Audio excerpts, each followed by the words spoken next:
మోకాళ్లలో గుజ్జును పెంచి నొప్పిని తగ్గించి సర్జరీని దూరం చేసే ఫ్రీడమ్ వాక్. నమస్తే, నేను Keshav. Welcome to Suman TV.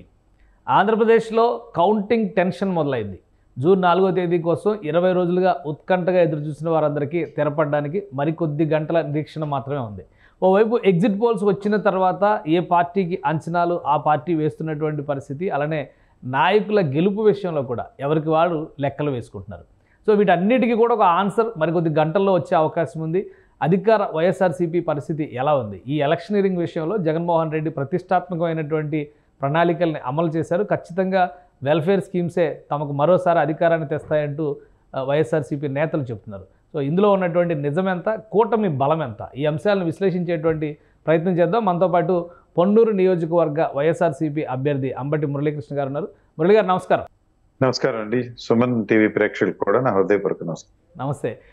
ఎలా ఉంది? మొత్తం అంతా అయిపోయింది, ఇక లాస్ట్ ఫేజ్కి వచ్చేసాం. ఇంకా మరికొద్ది గంటలు మాత్రమే ఉన్నటువంటి పరిస్థితి.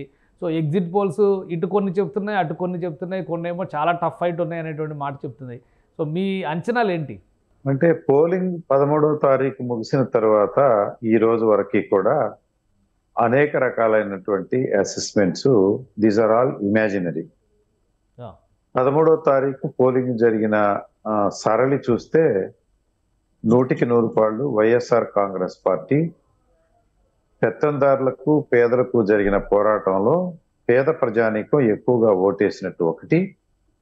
మహిళలు భారీ సంఖ్యలో క్యూలు నిలబడి రాష్ట్ర చరిత్రలోనే ఎప్పుడూ లేని విధంగా అర్ధరాత్రి వరకు కూడా మహిళలు క్యూలో నిలబడి ఓటు వేసినటువంటి ఒక కొత్త విచిత్రమైన పద్ధతిని అందరూ గమనించడం జరిగింది, ఇర్రెస్పెక్టివ్ ఆఫ్ పార్టీస్.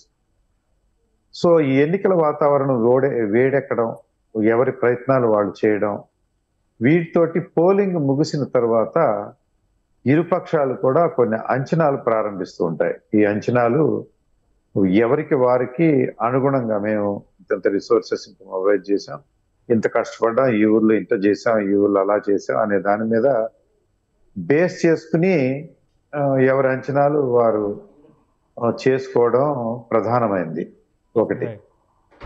రెండోది ఏంటంటే, నేను చెప్పాలనుకునేది వాస్తవంగా వైఎస్ఆర్ కాంగ్రెస్ పార్టీ పోటీలో ఒకటిగా ఉంది. తెలుగుదేశం పార్టీ ఒకటిగా లేకుండా కూటమిగా ఏర్పడ్డాయి. తెలుగుదేశం పార్టీ ఒక్కటిగా ఉంటే రాష్ట్రంలో ఎన్నిక అనేది అసలు జరగనట్టే.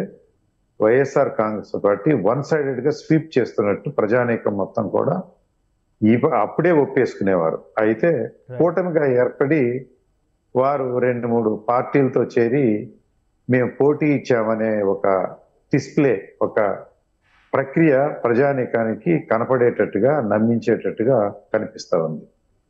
అయితే నేను ఇక్కడ చెప్పాల్సినది ఏంటంటే అండి, రేషనల్ గా మనం ఆలోచన చేస్తే పార్టీలు ఎవరికి ఆరు అన్వయించుకుంటూ ఉంటాయి, దానిలో పెద్ద విచిత్రం ఏం లేదు. వైఎస్ఆర్ కాంగ్రెస్ పార్టీ కాన్ఫిడెన్స్ ఒక రకంగా ఉంటుంది, తెలుగుదేశం కూటమికి సంబంధించినటువంటి వారి లెక్కలు, వారి కాన్ఫిడెన్స్ వేరే రకంగా ఉంటుంది. దీనికి తోడు 13వ తారీఖు ఎన్నికలు ముగిసిన వెంటనే ఒక విచిత్రమైన పరిణామాలు మార్కెట్లో లేచాయి. ఎన్నికలు, భారతదేశంలో ఉండే ఎన్నికలు మరి ఈ వ్యయంతో కూడిన ఎన్నికలని, కొన్ని మాల్ ప్రాక్టీసులు ఉన్నాయని ప్రజానీకం అనుకుంటున్న సందర్భంలో ఆ ఎన్నికలు దిగ్విజయంగా ముగిశాయి. కొంత భాగంలో తెలుగుదేశం వారి కుట్ర వల్ల, ఎన్నికల సంఘం వల్ల కొన్ని డిస్టర్బెన్సెస్ ఉన్నప్పటికీ ఎన్నికల ప్రక్రియ 95% సుఖాంతంగా ముగిసిందని చెప్పవచ్చు. అక్కడి నుంచి మీకు అంటే ఎలక్షన్ కమిషన్తో పదే వైసీపీ నాయకులు చేస్తున్నటువంటి విమర్శలు, ఈరోజు ఎలక్షన్ కమిషనర్ కూడా క్లారిటీ ఇచ్చారు, మొత్తం అంతా కూడా చాలా ప్రశాంతంగా జరిగింది, ఏ పార్టీకి మేము పక్షపాతం వహించడం లేదు అనేటువంటి క్లారిటీ ఇచ్చారు. వైఎస్ఆర్సీపీ నాయకులు మాత్రం కోర్టుల వరకు వెళ్ళి మరీ ఎలక్షన్ కమిషన్ ఏకపక్షంగా వ్యవహరిస్తుంది అనేటువంటి విమర్శ చేశారు. ఈరోజు సుప్రీంకోర్టులో జరిగినటువంటి పరిణామాలు కూడా కొంత వైఎస్ఆర్సీపీకి ఇబ్బంది కలిగించేవిగానే కనిపిస్తున్నాయి. సో ఏ విధంగా తీసుకుంటారు వీటన్నిటిని? దీంట్లో నేను చెప్పాల్సినది ఏంటంటే, ఎన్నికల కమిషన్ నిష్పక్షపాతంగా వ్యవహరించలేదనేది తేట తెల్లం అయిపోయింది. ఎందుకయ్యా అంటే, ఒకటి, పురంధేశ్వరి గారు ఆరోపణలు చేసి కొంతమంది ఆఫీసర్స్ లిస్ట్ ఇచ్చి ట్రాన్స్ఫర్ చేయమంటే ఏకోన్ముఖంగా ట్రాన్స్ఫర్ చేశారు. వారిని ట్రాన్స్ఫర్ చేసిన తర్వాత అంతకుముందు ప్రశాంతంగా జరుగుతున్నటువంటి ఎన్నికలు పురంధేశ్వరి గారి రికమెండేషన్ తోటి ఎన్నికల కమిషన్ మార్పులు చేర్పులు తెచ్చిన ఆఫీసర్స్ ఉద్యోగాల్లో జాయిన్ అయిన తరువాత మాత్రమే లా అండ్ ఆర్డర్ కి బూత్ క్యాప్చరింగ్ కి సంభవించింది కనుక ఎన్నికల కమిషన్ చేసినటువంటి చర్యలు కరెక్ట్ కాదు అని తేలాయి ఒకటి. రెండోది, భారతదేశం మొత్తం పోస్టల్ బ్యాలెట్ మీద ఉన్నటువంటి నామ్స్ ని డీవియేట్ చేస్తూ ఒక మెమో ఆంధ్రప్రదేశ్ లో మాత్రమే విడుదల చేశారు. గెజిటెడ్ ఆఫీసర్ సంతకం లేకపోయినా, సంతకం కాదు, స్టాంపు లేకపోయినా వాటిని ఆమోదించండి అని. అంటే బేసిక్ గా ఇది ఇద్దరికీ సమానమైనటువంటి లాభ నష్టాలు ఇస్తున్నప్పటికీ కూడా ఆ ఒక్క రూల్ ని సవరించాల్సినటువంటి అవసరం ఆంధ్రప్రదేశ్ లోనే ఎందుకు వచ్చింది, మిగతా రాష్ట్రాల్లో ఎందుకు రాలేదు? సెంట్రల్ ఎలక్షన్ కమిషన్ ఇచ్చినటువంటి రూల్స్ ని మీరు ఎందుకు డీవియేట్ అయ్యారనేది ఒక ప్రధానమైనటువంటి ప్రశ్న. దీనికి ప్రధానమైన కారణం ఏంటంటే ఎంప్లాయీస్ ఎక్కువగా వైఎస్ఆర్ కాంగ్రెస్ పార్టీకి అధికార పక్షానికి వ్యతిరేకంగా ఉన్నారని వారు భావించి ఎక్కువ ఎంప్లాయీస్ ఓటు వారికి పడతాయి కనుక దానిలో ఇన్వాలిడ్ కాకుండా చేసుకునే ప్రక్రియలో భాగంగానే ఈ సర్క్యులర్ విడుదలైంది అనేది 100% అందరూ అనుకుంటున్నటువంటి విషయం. దీనికి వైఎస్ఆర్ కాంగ్రెస్ పార్టీకి వ్యతిరేకంగా సుప్రీంకోర్టు ఇవ్వలేదు. వారు స్టాంప్ లేకోకుండా ఎలా చేయొద్దు గెజిటెడ్ ఆఫీసర్ అంటే ఎన్నికల ప్రక్రియలో ఇప్పుడు మేము కల్పించుకోలేము అన్నారు, కానీ అది వ్యతిరేకంగా వచ్చింది కాదు. అది లాభ నష్టాలు ఇరుపక్షాలకి సమానంగా ఉంటాయి. వారికి ఎక్కువ ఓట్లు వచ్చాయని కనుక ఎక్కువ నష్టం ఉంటుందని, మాకు తక్కువ ఓట్లు వచ్చాయని వారు భావిస్తున్నారు కనుక మాకు తక్కువ నష్టం వచ్చిందని వాళ్ళ ఇంటర్ప్రిటేషన్ ఉంది. ఇప్పుడు ఓవరాల్ గా అసలు కౌంటింగ్ కి సంబంధించి ఏపీలో పూర్తి స్థాయి ఏర్పాట్లు పూర్తయినాయి అనేటువంటి మాట అధికారికంగా ఈసీ అనౌన్స్ చేసింది. సో వైఎస్ఆర్సీపీ ఈ పరిణామాలు అంటే ఈ ఏర్పాట్లు కానీ ఈ ప్రక్రియను కానీ ఏ విధంగా చూస్తుంది? పదే పదే ఎలక్షన్ ఏజెంట్ల, కౌంటింగ్ ఏజెంట్ల గురించి కానీ, అలానే ప్రత్యర్థుల పైన చేస్తున్నటువంటి విమర్శల విషయంలో కానీ రకరకాల అంశాలు చర్చకు వస్తున్న నేపథ్యంలో కౌంటింగ్ పైన మీరు ఎటువంటి అంచనాలు వేసుకుంటున్నారు? ఒకటండి, అంటే ఇప్పుడు జరుగుతున్న ఎన్నికల సంఘంలో జరుగుతున్నటువంటి లొసుగుల్ని ఒక పక్క గమనిస్తూనే పార్టీ హైకమాండ్ సజ్జల రామకృష్ణారెడ్డి గారు ఎప్పటికప్పుడు గ్రూప్ కాల్స్ తోటి, పర్సనల్ మీటింగ్స్ తోటి వైఎస్ఆర్ కాంగ్రెస్ పార్టీ నాయకుల్ని, శ్రేణుల్ని, ఏజెంట్లని సమాయత్తం చేయడంలో దిగ్విజయంగా ఆ కార్యక్రమాన్ని నిర్వహించారు. అందరూ కూడా ఫుల్ గేరప్ అయ్యి కష్టాలు వస్తున్నాయనో లేకపోతే ఇంతకుముందు ఎన్నికల ప్రక్రియలో సరిగ్గా జరగలేదనే దాంతో ఎక్కువ అవగాహన పెంచుకొని రూల్ పొజిషన్ క్షుణ్ణంగా తెలుసుకుని అంతా వీర సైనికులే కౌంటింగ్ వెళ్ళడానికి వైఎస్ఆర్ కాంగ్రెస్ పార్టీ ఏజెంట్లు అంతా సిద్ధంగా ఉన్నారు. ఎట్టి పొరపచాలు లేకుండా ఎన్నికల సంఘం అది నిర్వహించాల్సినటువంటి అవసరం ఉంది. ఏ మాత్రం తప్పుల తడక ఎక్కడ అనిపించినా కూడా వైఎస్ఆర్ కాంగ్రెస్ పార్టీ ఏజెంట్లు పటిష్టంగా ఆర్గ్యూ చేయడానికి, వాటిని నివారించే విధంగా స్మూత్ గా ప్రక్రియ జరగడానికి పూర్తి ట్రైనింగ్ తీసుకుని సిద్ధంగా ఉండాలని నేను తెలియజేస్తున్నాను. రైట్. ఈ పార్టీలో సంగతి పక్కన పెడితే ఎగ్జిట్ పోల్స్కి సంబంధించినటువంటి చర్చ ఇప్పుడు దేశవ్యాప్తంగా జరుగుతుంది.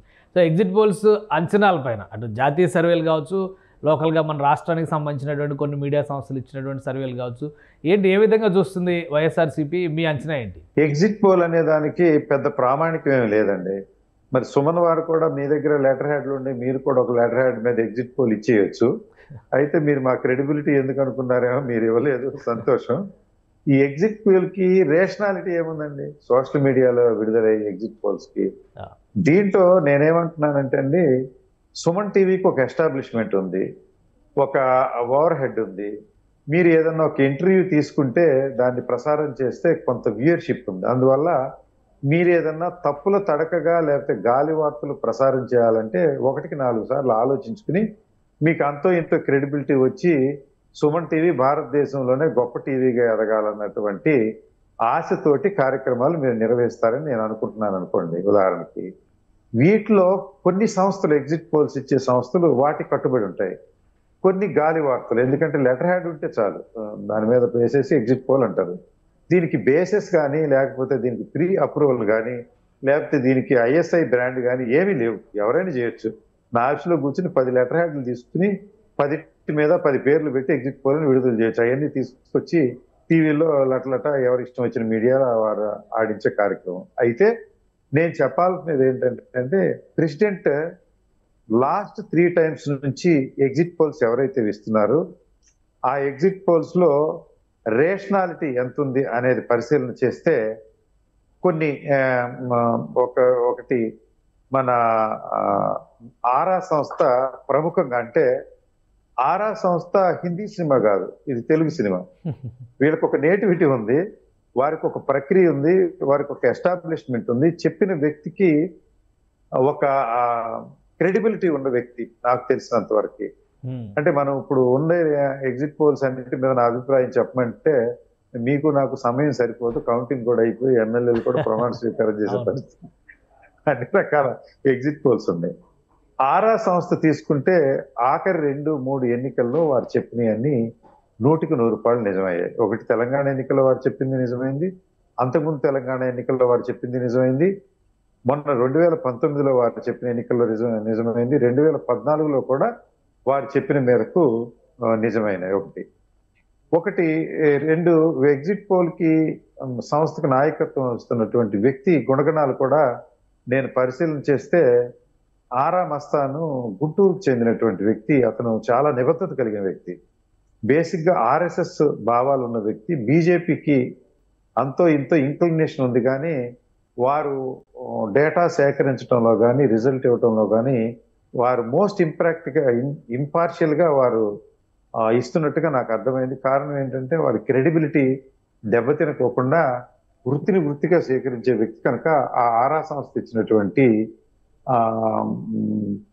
ఎగ్జిట్ పోల్ కి విలువ ఉందని నేను భావిస్తా ఉన్నా. ఒకటి, నాకు రాష్ట్రంలో జరుగుతున్నటువంటి పరిణామాలు లేకుంటే ఎన్నికలు ముగిసిన తర్వాత జరుగుతున్నటువంటి బెట్టింగుల మీద నాకు బెట్టింగులు కాల్చే అలవాటు లేదు, కానీ కాకతాళీయంగా మన చెవులు పడిన విషయాలు, ఆరా సంస్థ ఎగ్జిట్ పోల్ ఇచ్చిన తర్వాత మొత్తం బెట్టింగ్లన్నీ ఆగిపోయాయి. అంటే ఒక పక్షం వారు సిద్ధంగా ఉన్నారు, కానీ మరొక పక్షం వారు చేయడానికి సిద్ధంగా లేరు. అంటే ఎవరైనా ఒప్పుకోండి ఒప్పుకోండి. అంటే ఇప్పుడు వాళ్ళు ఇచ్చిన నంబర్స్ మీరు సాటిస్ఫాక్టరీగా చూస్తున్నారా? ఆరా సంస్థ ఇచ్చిన నంబర్స్, ఆరా సంస్థ ఇచ్చినటువంటి నంబర్స్ మినిమం సాటిస్ఫాక్టరీగా నేను అనుకుంటూ ఉన్నాను. అయితే ఆరా సంస్థ కుషను సేఫ్ లేకుంటే ఫ్యాక్టర్ ఆఫ్ సేఫ్టీ హెవీగా పెట్టుకుంటారు. పోయినసారి వారు ఆంధ్రప్రదేశ్లో 126 సీట్లతోటి రాష్ట్రం ప్రభుత్వం ఏర్పడుతుందని వారు చెబితే 151 సీట్లు వచ్చాయి. అంటే వారు సుమారుగా 20% కుషన్ పెట్టుకుంటారు. వారు ఇప్పుడు పెట్టినటువంటి 108కి 20% యాడ్ చేస్తే మరొక 21 సీట్లు, అంటే 130 సీట్ల వరకు వారు ఇచ్చినట్టుగా నేను వాళ్ళ ఇంటర్నల్ వర్కౌట్ మీద ఉన్నటువంటి అవగాహన మేరకు చెప్తున్నా. ఆ 130 నాకు సంతృప్తిని కలిగించేటట్టు ఫిగర్ గా ఉంది. కానీ బట్ మా నాయకుడు జగన్మోహన్ రెడ్డి గారు చెప్పినట్లుగా వారు కొన్నిటిని బేస్ చేసుకుని, కొన్ని ఎగ్జిట్ పోల్స్ ని సర్వీస్ ని బేస్ చేసుకుని వారు చెప్పినటువంటి నంబర్ కూడా వచ్చే అవకాశం ఉందండి. ఎందుకంటే ఆరా సంస్థ వారు ఇచ్చినటువంటి ఓట్ డిఫరెన్స్ 2% లోపు ఉంది ఇద్దరికి.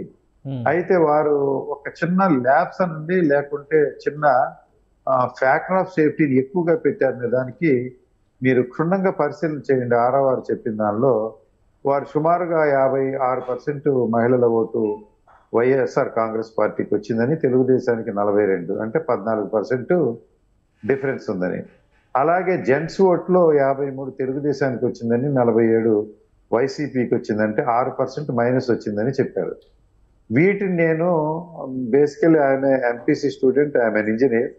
నేను ఆ ప్రపోర్షనేట్ ఓటుకి వారు ఇచ్చినటువంటి మహిళల ఓటు లేకుంటే పురుషుల ఓటుని వేరుగా అప్లై చేస్తే difference between YCP and Telugu Desam 4 difference వస్తుంది ఓటింగ్, యావరేజ్ ఓటింగ్ లో. అయితే వారు 2% లోపే ఇచ్చారు. అక్కడ 2% ఓట్ని ఓవరాల్ గా ఫ్యాక్టర్ ఆఫ్ సేఫ్టీ కింద పెట్టేశారేమో అనుకుంటున్నా.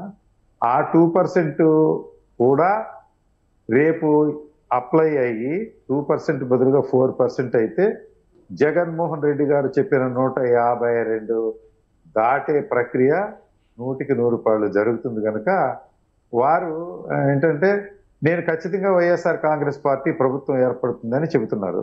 వైఎస్ఆర్ కాంగ్రెస్ పార్టీకి మినిమం టికెట్లు ఇచ్చారంటే మినిమం పాస్ లో వారికి మాత్రం ఫెయిల్ కాకుండా చూసుకున్నారు. కానీ మ్యాక్సిమం సీట్లు వచ్చినాయి అనుకోండి, మ్యాక్సిమం సీట్లు చెప్తే ఛాన్స్ తీసుకున్నట్టు ఉంది.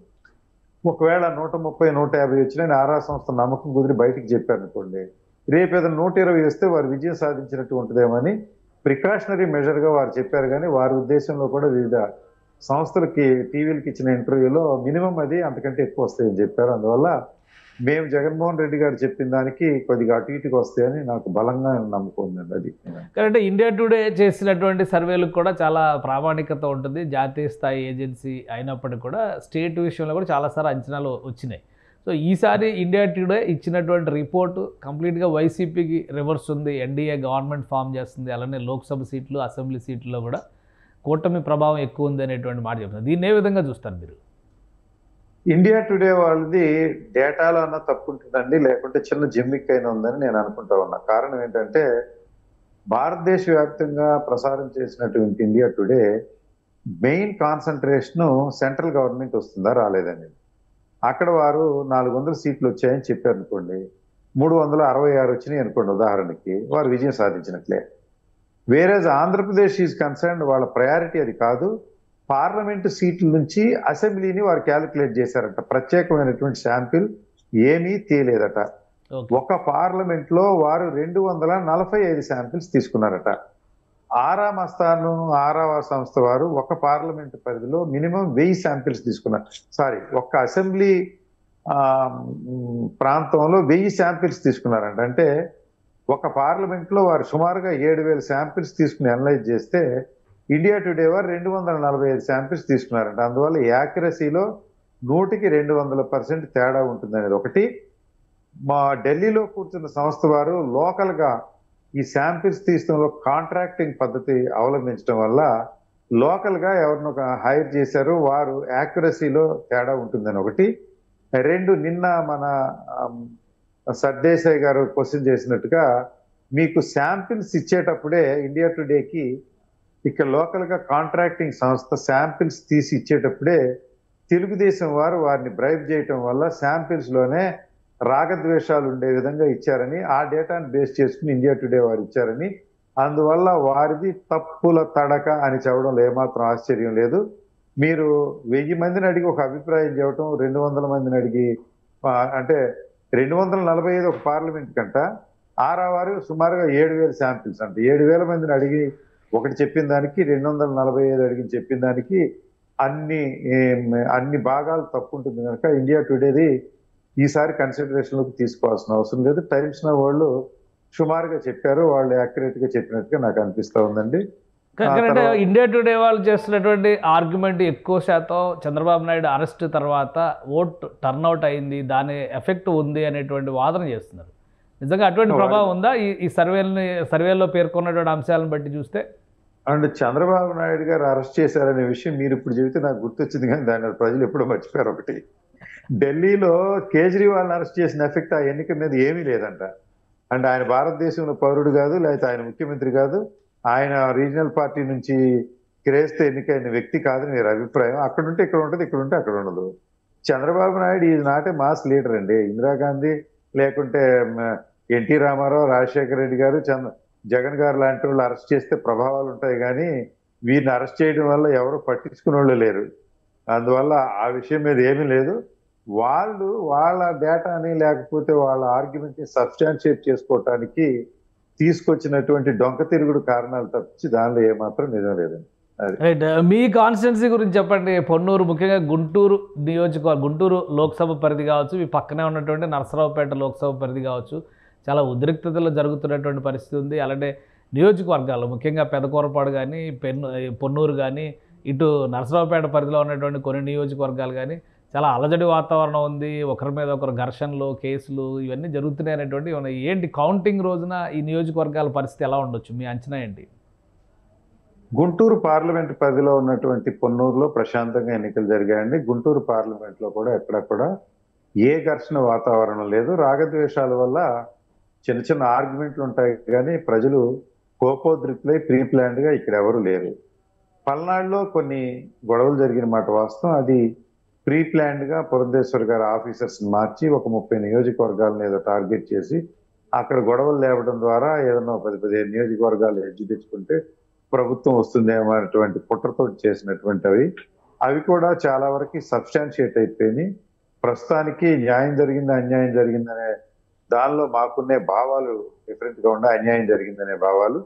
ఇప్పుడు కౌంటింగ్ అప్పుడు పెద్ద ఉద్రిక్తలు ఉంటాయని నేను అనుకోవడం లేదు. కౌంటింగ్ లో రిజల్ట్స్ ఒకసారి అనౌన్స్ చేసిన తర్వాత అది న్యాయబద్ధంగా జరిగింది అన్న తర్వాత అవన్నీ కూడా సప్రెస్ అవటానికి అవకాశాలు ఉన్నాయి. వైఎస్ఆర్ కాంగ్రెస్ పార్టీ కూడా తమ శ్రేణులకి ఎక్కడా కూడా ఘర్షణ వాతావరణం పోవద్దని, ప్రశాంతంగా ఉండమని అందరి నాయకులు, నియోజకవర్గ పరిధిలో అందరికీ, ప్రజానీకానికి, వైఎస్ఆర్ కాంగ్రెస్ పార్టీకి ప్రత్యేకంగా వీడియోల ద్వారా పిలుపునివ్వడం జరిగింది కనుక ఈ ఘర్షణ వాతావరణం మొన్నటితోనే ముగిసింది. రేపు అంటే దీనికి ఎలా ఉంటుందంటే అండి, మొదటి 2-3 గంటల్లోనే వైఎస్ఆర్ కాంగ్రెస్ పార్టీ అధికారంలోకి వస్తుందని తెలిసిన వెంటనే జనరల్ గా సబ్స్టాన్షియేట్ అయిపోద్ది, ఎవరిదానో వాళ్ళు సర్దుకుంటారు. అంతకుమించి పెద్ద పెద్ద గొడవలు జరిగే అవకాశాలు లేవు. టోటల్ గా రాష్ట్రంలో ప్రభుత్వం ఏర్పడుతున్న తర్వాత అన్ని సబ్స్టాన్షియేట్ అయిపోతాయండి. అందువల్ల పెద్దగా ఘర్షణ వాతావరణం ఉంటుందని నేనేమనుకోవడం లేదు. అలాంటి వాతావరణాలు రాయలసీమలో ఉండేవి.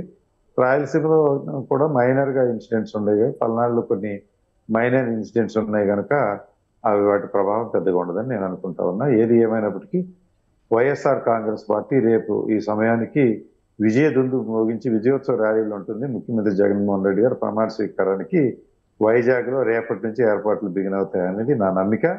పొన్నూరు నియోజకవర్గంలో నేను కూడా మంచి మెజారిటీతో గెలవబోతున్నాను. పెక్కు సంస్థలు పొన్నూరు అన్డిస్ప్యూటెడ్ గా గెలుస్తుందని ఒప్పుకున్నారు. నాకున్న ఇన్ఫర్మేషన్ కూడా అదే. నేను గత 2 సంవత్సరాల నుంచి జగన్నామ సంక్షేమ పేరుతో గ్రామ గ్రామాన సంక్షేమ కార్యక్రమాలు, కళ్ళజోళ్ళు, అదేవిధంగా గుండె పరీక్షలు, ఆ తర్వాత స్టంట్ బైపాస్లు చేయడం వల్ల ప్రజానీకంలోకి నేను మంచి పేరు తెచ్చుకున్నాను కనుక అన్డిస్ప్యూటెడ్ గా నేను గెలవబోతున్నాను. రైట్, థ్యాంక్ యూ మురళీకృష్ణ గారు, మీ అభిప్రాయాలు తెలియజేసిన. All the best. రేపు మళ్ళీ రిజల్ట్ వచ్చిన తర్వాత మనం మాట్లాడదాం. తప్పనిసరిగా. Thank you.